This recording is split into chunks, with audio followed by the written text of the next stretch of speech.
Reflexão econômica por Luciano Nakabashi.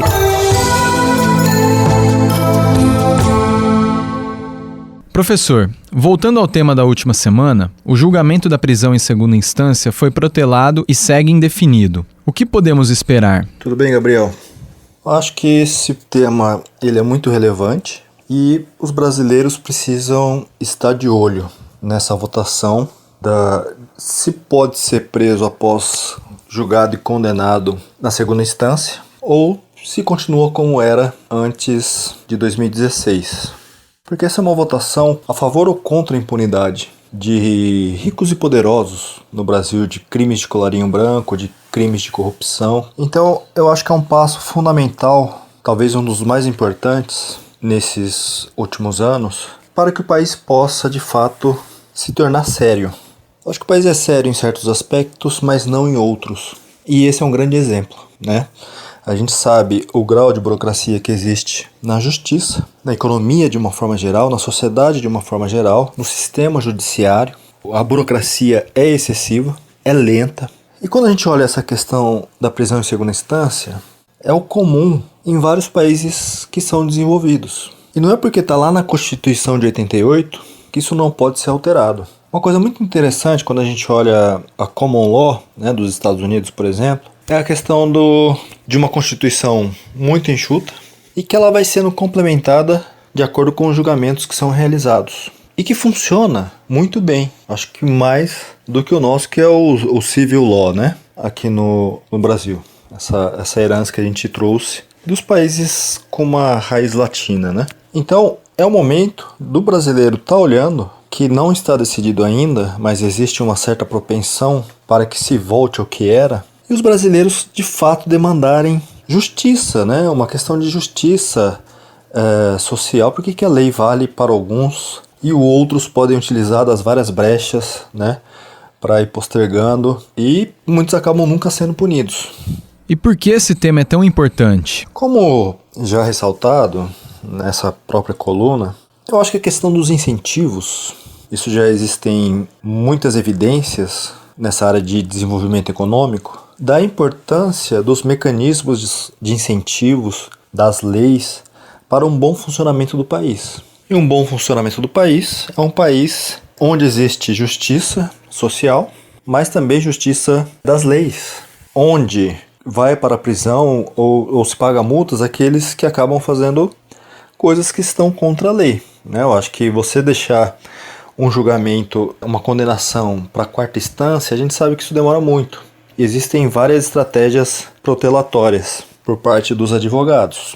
Isso é uma brecha que a gente sempre viu para a impunidade. Quando é que no Brasil a gente percebeu que os ricos e poderosos envolvidos em escândalos, em atividades ilícitas e atividades de corrupção, sendo julgados e presos? Quando que a gente viu isso na história do país? É uma coisa muito recente. E sobretudo depois desse precedente da prisão em segunda instância. Então, é importante manter isso. Eu acho que o brasileiro tem que mostrar que isso é uma demanda da nossa sociedade. Essa demanda onde crimes de corrupção não são mais tolerados como eram antigamente. Eu acho que é o momento de sair até para as ruas mostrando essa vontade de mudança, né? Eu acho que é um passo fundamental manter a prisão após julgado e condenado na segunda instância para que se reduza o nível de corrupção que existe no nosso país. Eu sou Gabriel Soares, conversei com o professor Luciano Nakabashi da FEA USP Ribeirão. Reflexão econômica por Luciano Nakabashi.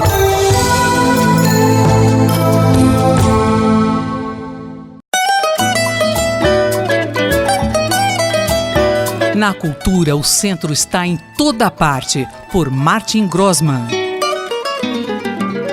Professor Martin Grossmann, muito bom dia para nós aqui no Brasil, muito boa noite para o senhor aí no Japão. Nas suas colunas passadas, o senhor tem explorado de forma muito interessante as diferenças entre a civilização ocidental e a civilização japonesa. Eu gostaria que nós continuássemos nessa linha e que o senhor desse mais exemplos dessas diferenças. Roberto e ouvintes da Rádio USP. Na coluna passada, eu fiz uma breve menção à relação cultural que os japoneses têm com uma noção de natureza que é de uma natureza elementar, uma natureza que eu denominei de natureza natural. Agora, é importante contextualizar isso, né? Certamente, para tanto, nós precisamos aí entender a cosmologia da cultura japonesa. Em que consiste a cosmologia japonesa, professor? Quando eu digo cosmologia, não estou me referindo a esse ramo do conhecimento que estuda a origem, a estrutura e a evolução do universo a partir da aplicação de métodos científicos, né? É mais a visão da cosmologia antropológica, né? São teorias de mundo que tentam entender o mundo na sua complexidade, né? Há diferentes povos, diferentes etnias e, portanto, diferentes entendimentos, seja da criação do mundo, de sua evolução e do papel até que nós humanos temos nesse sistema. Qual é exatamente a diferença entre a cosmologia ocidental e a cosmologia japonesa? A cultura japonesa está estruturada em uma cosmologia telúrica, enquanto a nossa é astronômica, uma vez que desde o iluminismo está quase que totalmente ancorada na astrofísica, ou seja, em valores, bases, conhecimento, científicos. A cosmologia japonesa não é de ordem celestial, mas relacionada principalmente ao planeta Terra, e mais especificamente a essa condição insular. Uma ilha cercada por um oceano de águas profundas, o Pacífico. Essa cosmologia telúrica tem como base uma espiritualidade que é orgânica à condição existencial japonesa. O shintoísmo incorpora práticas espirituais derivadas de diversas tradições pré-históricas japonesas. Caracteriza-se pelo culto à natureza, aos antepassados e pelo seu politeísmo, com uma forte ênfase na pureza espiritual, que tem como uma de suas práticas honrar e celebrar a existência de Kami, que pode ser definido como espírito, essência ou até mesmo divindades. Kami se refere a uma entidade com poderes que um ser humano comum não tem, como espíritos da natureza, protetores ancestrais e divindades. O Kami e as pessoas não são separados, mas existem em um mesmo mundo, partilham de sua complexidade. Assim sendo, a cosmologia japonesa está principalmente referenciada na ordem do sagrado.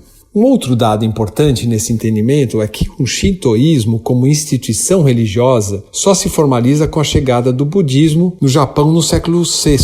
Ou seja, o Japão desenvolveu um sincretismo espiritual muito distinto. Como o senhor fez nas colunas passadas, dá para analisar a sociedade brasileira à luz dessas reflexões sobre a cosmologia japonesa? O Japão é uma civilização refinada e próspera, que desde os seus primórdios considera e enaltece a riqueza multicultural, multirreligiosa e espiritual. No Brasil, temos também semelhante riqueza. Até recentemente, isso era considerado como um diferencial positivo na constituição desta jovem nação, como também uma característica de forte inspiração para o resto do mundo. O que aconteceu? Talvez a mesa redonda que a Cátedra Olavo Setúbal realiza no IEA da USP no dia 1º de novembro, a partir das 14 horas, possa trazer alguma luz, uma vez que discutirá o tema O Brasil, os Brasis e sua complexa formação social, reunindo um time de intelectuais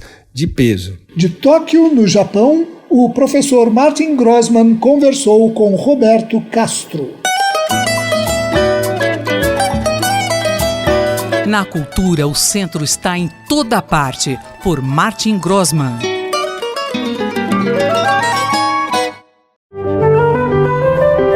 Fique de Olho, por Eduardo Rocha.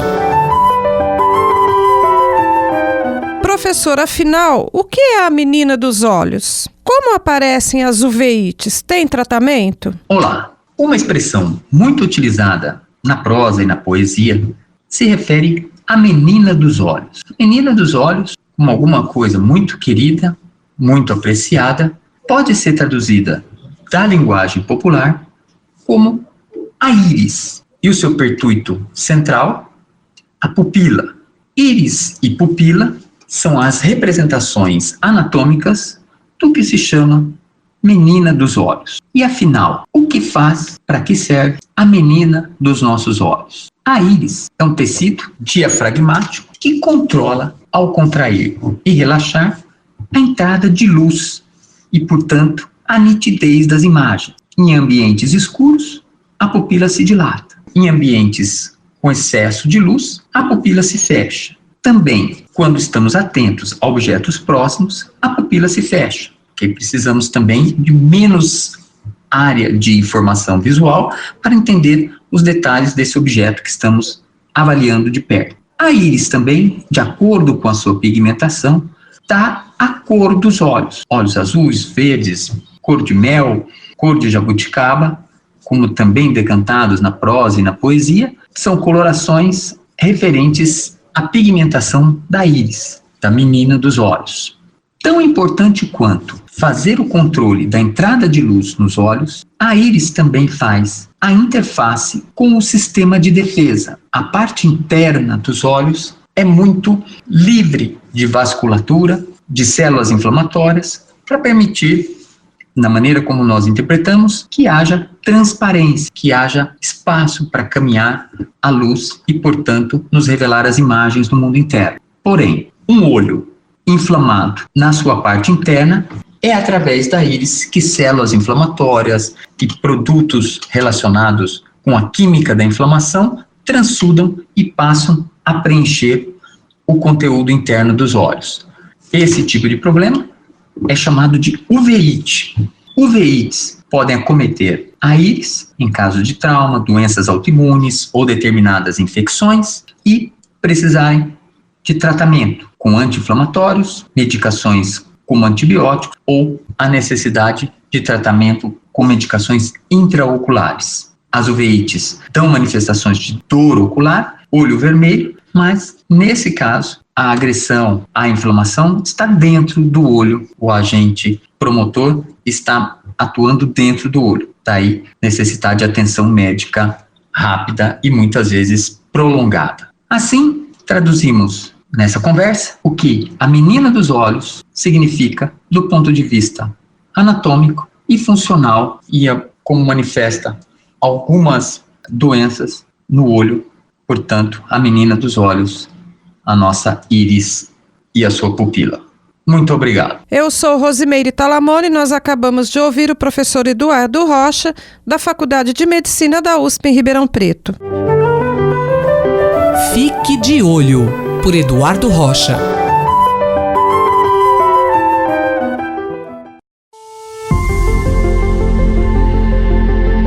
Decodificando o DNA. Com Maiana Zatz. Na coluna de hoje, a professora Maiana Zatz fala sobre um estudo americano que investigou a relação entre exercícios físicos e a prevenção do Alzheimer. Não é de hoje que se fala que a atividade física é importante para aumentar a expectativa de vida com saúde, o que os americanos chamam de health span. Em uma pesquisa recente, publicada na revista JAMA Neurology, os pesquisadores quiseram investigar como o exercício físico impacta os efeitos negativos dos depósitos beta-amiloides em indivíduos normais e o risco vascular. Como nós temos esse projeto dos 80 a mais, onde estamos pesquisando o papel da genética versus o ambiente no envelhecimento saudável, os resultados dessas pesquisas para nós são muito importantes. E só lembrando, uma das características da doença de Alzheimer é o depósito de placas amiloides no cérebro. Então, durante muitos anos, acreditou-se que o depósito dessas placas impedia a interconexão entre os neurônios, causando uma perda cognitiva. E a partir dessa premissa, as tentativas terapêuticas visavam diminuir o depósito dessas placas. Entretanto, hoje, acredita-se que o depósito das placas poderia ser um efeito secundário, isto é, ocorreria pela perda dos neurônios. E, portanto, se isso for verdade, não adianta só remover as placas. Como é que foi feita a pesquisa? Eles analisaram 182 participantes normais, com idade média de 73,4 anos, e que faziam parte de uma pesquisa pesquisa em Harvard que chama-se Harvard Aging Brain Study. E nessa corte havia 103 mulheres e 79 homens que foram seguidos por 8 anos, desde 2010. Todos os voluntários foram submetidos a uma avaliação médica, neurológica e psiquiátrica, além do uso de álcool ou drogas. E a atividade física foi medida com um pedômetro, que mede o número de passos por dia. E a quantidade de proteína beta-amiloide foi medida por meio de um método de tomografia. E quais foram os resultados? Observou-se, como era de se esperar, que quem praticava mais atividade tinha um risco menor de ter um acidente vascular. Mas a questão seguinte era se a atividade física reduzia a perda cognitiva e a perda do volume de massa cinzenta que ocorre com a idade, apesar do depósito de placa amiloide. E o que os pesquisadores observaram? Que houve, de fato, uma menor perda cognitiva e menor redução do volume da massa cinzenta, independentemente das placas amiloides, para aqueles que faziam mais exercício físico. E, além disso, eles observaram que isso não era consequência da diminuição do risco vascular. São efeitos independentes que se somam, isto é, a atividade física traz como benefício a redução do risco vascular, a diminuição da perda do volume de massa cinzenta e, além disso, da perda cognitiva.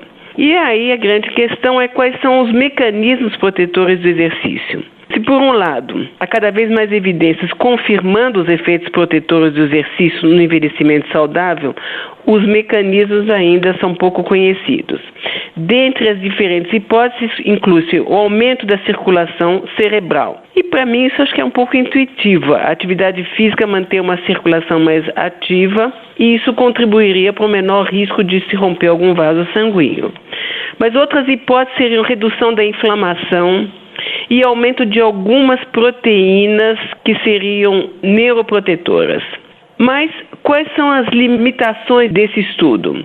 Segundo os próprios autores, os participantes já fazem parte de um grupo que exclui indivíduos com várias comorbidades, como derrame, diabetes não controlada e hipertensão variável. Além disso, trata-se de um grupo com maior nível educacional e, portanto, maior reserva cognitiva. E também não foi averiguado se os participantes exerciam maior atividade física durante toda a vida ou só durante os 8 anos da pesquisa. Além disso, se fazia atividade física mais intensa, como corrida ou somente caminhada.